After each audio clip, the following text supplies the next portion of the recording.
उसी तरह उनकी परंपरा को आगे बढ़ाते हुए इंदिरा गांधी भी रोज सुबह 8:20 पर आम लोगों से मिला करती थी। इससे उनका दर्शन दरबार कहा जाता था। उस दौरान हफ्ते में कम से कम 3 बार उनका दरबार चर्चित किताब द मेरी गोल्ड स्टोरी की लेखिका और वरिष्ठ पत्रकार कुमकुम चड्ढा भी वहां मौजूद रहती थी। कुमकुम बताती हैं, इंदिरा इस समय का इस्तेमाल भारत के आम लोगों से मिलने के लिए किया करती थी। कभी कभी जब भीड़ अनियंत्रित हो जाती थी तो उन लोगों को प्राथमिकता दी जाती थी जो दिल्ली के बाहर से आते थे। इस दरबार में 2 तरह के लोग आते थे।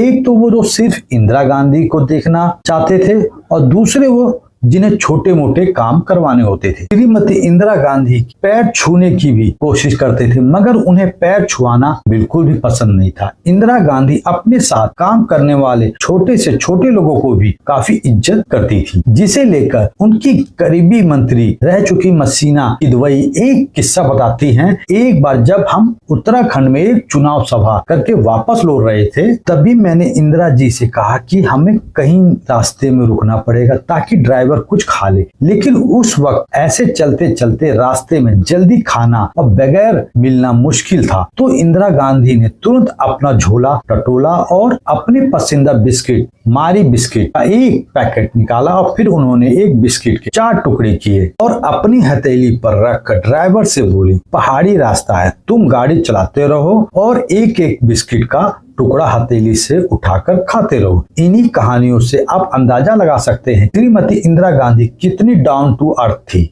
पिता नेहरू का गुस्सा तो पूरी दुनिया में मशहूर था, लेकिन थोड़ी ही देर में शांत होकर वो सब कुछ भूल जाते थे। लेकिन इंदिरा गांधी के साथ ऐसा नहीं होता था। वह लंबे समय तक और तो और कई बार तो ताउम्र उन लोगों के प्रति गुस्सा रखती थी जिसको वह पसंद नहीं करती थी।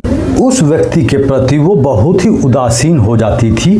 कहा जाता है कि जब भी वो सत्य का साथ देने की बात कहती थी तो इंदिरा गांधी किसी से नहीं डरती थी और वह दूसरों से मिल रही निंदा का जवाब अपने अच्छे कार्यों से देती थी।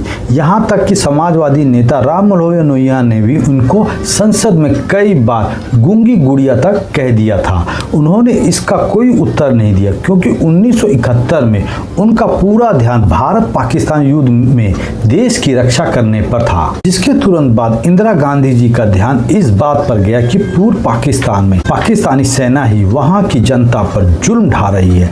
वहां के लोग अलग अलग देश की मांग कर रहे थे, उन्हें चुप कराने के लिए हत्याकांड किया जा रहा था। तभी उन्होंने एक बड़ा फैसला लेते हुए पाकिस्तान सेना की तुलना हिटलर